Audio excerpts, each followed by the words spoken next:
स्वागत है। आज हम चार्ल्स दुहिग की किताब द पावर ऑफ हैबिट के एडिफाई मी सारांश के जरिए आदतों की दुनिया को गहराई से समझने वाले हैं। हाँ बिल्कुल, आदतें ये हम सबकी जिंदगी का एक बहुत बड़ा हिस्सा है। सही बात है, और हमारा मकसद साफ है, ये जानना कि आदतें आखिर बनती कैसे हैं, क्यों वो इतनी मजबूत हो जाती है, और क्या हम उन्हें बदल सकते हैं। ये सबसे बड़ा सवाल है शायद। बिल्कुल। सोचिए, ड्यूक यूनिवर्सिटी का एक शोध कहता है कि हमारे रोज के लगभग 40% काम असल में आदतें हैं, सोच समझकर लिए गए फैसले नहीं। 40%? ये तो बहुत ज्यादा है। मतलब हम एक तरह से ऑटो पायलट पे चल रहे हैं आधे वक्त तो। हाँ, तो चलिए इसी ऑटो पायलट को समझते हैं। ये आदतें काम कैसे करती हैं आखिर? स्रोत बताता है हैबिट लूप के बारे में, आदत का चक्र। हाँ, हैबिट लूप। इसके 3 हिस्से हैं ना, संकेत, दिनचर्या और इनाम। बिल्कुल, क्यू, रूटीन, रिवॉर्ड। संकेत यानी वो ट्रिगर, वो इशारा जो दिमाग को बोलता है चलो ये वाली आदत शुरू करो। जैसे सुबह अलार्म बजा, वो संकेत हुआ। हाँ, फिर आती है दिनचर्या, रूटीन। ये वो असल काम है जो हम करते हैं, शारीरिक, मानसिक, कुछ भी। जैसे अलार्म बजने पर फोन उठाना। बिल्कुल। और तीसरा है इनाम, रिवॉर्ड। ये वो मजा, वो संतुष्टि है जो दिमाग को मिलती है, और दिमाग सीखता है कि हाँ, ये लूप काम का है, इसे याद रखो, ताकि अगली बार फिर वही करे। एग्जैक्टली। और ये सब दिमाग के एक पुराने हिस्से बेसल गैंग्लिया में होता है।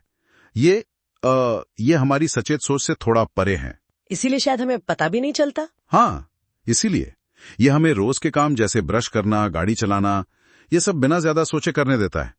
वो यूजिन पोली वाला केस याद है? हाँ, जिनकी याददाश्त चली गई थी, लेकिन फिर भी वो रोज टहलते टहलते अपने घर में किचन ढूंढना सीख गए। आदत बन गई थी, याददाश्त नहीं, आदत। कमाल है।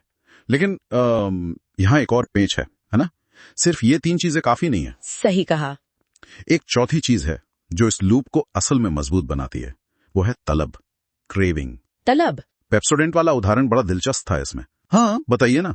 उन्होंने सिर्फ ये नहीं कहा कि दांतों पर जमी परत संकेत हटाओ और सुंदर मुस्कान इनाम पाओ।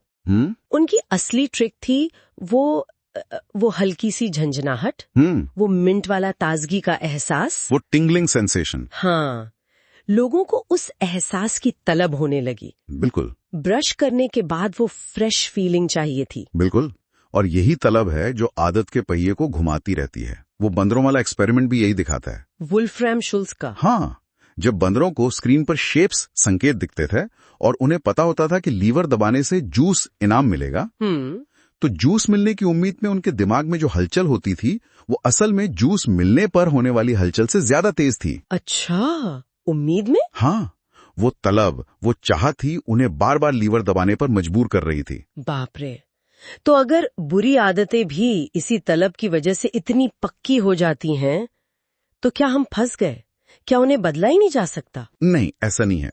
यहीं पर आता है आदत बदलने का सुनहरा नियम, the golden rule of habit change. सुनहरा नियम? ये क्या है? ये कहता है कि आप आदत को मिटा नहीं सकते, पर आप उसे बदल जरूर सकते हैं। अच्छा, कैसे? आपको संकेत और इनाम वही रखना है, बदलना है तो बस बीच की दिनचर्या को, रूटीन को। मतलब ट्रिगर वही, रिवॉर्ड वही, बस जो काम करते हैं वो बदल दें। बिल्कुल। अल्कोहलिक्स एनोनिमस यानी AA इसी पर तो काम करता है। वो समझते हैं कि पीने का संकेत क्या है, शायद तनाव, अकेलापन, और इनाम क्या है, शायद आराम, लोगों का साथ। ठीक है। तो A कहता है संकेत, तनाव आने पर पीने की पुरानी दिनचर्या की जगह एक नई दिनचर्या अपनाओ, जैसे किसी साथी को फोन करना या मीटिंग में जाना। ओह, तो इनाम वही मिला, आराम साथ, पर तरीका बदल गया। एग्जैक्टली। पुरानी वायरिंग को रीरूट कर दिया, उखाड़ा नहीं। ये तो बहुत पावरफुल तरीका लगता है। अच्छा, एक और चीज थी, कीस्टोन हैबिट्स। ये क्या बला है? हाँ, तो कीस्टोन आदतें मतलब वो मास्टर चाबी जैसी आदतें। मास्टर चाबी? हाँ, मतलब ऐसी बुनियादी आदतें जिनमें बदलाव लाने से ना आपकी जिंदगी के बाकी हिस्सों में भी अपने आप अच्छे बदलाव आने लगते हैं। एक डोमिनो इफेक्ट शुरू हो जाता है। कोई उदाहरण है इसका? हाँ, जैसे स्रोत में लीजा की कहानी है। उसने सिगरेट छोड़कर जॉगिंग शुरू की। जॉगिंग उसकी कीस्टोन हैबिट बनी। ओके। और फिर धीरे धीरे क्या हुआ, उसके खाने पीने की आदतें सुधर गईं, वो काम पर ज्यादा ध्यान देने लगी, पैसे बचाने लगी, सब जुड़ता गया। वाह, सिर्फ एक आदत बदलने से इतना कुछ? हाँ, या वो एल्कोआ वाले सीईओ पॉल ओनील, उन्होंने आते ही सिर्फ एक चीज पर फोकस किया, कर्मचारियों की सुरक्षा, सेफ्टी फर्स्ट। अच्छा, सिर्फ सेफ्टी पर? हाँ, और उस एक कीस्टोन हैबिट ने पूरी कंपनी का कल्चर बदल दिया।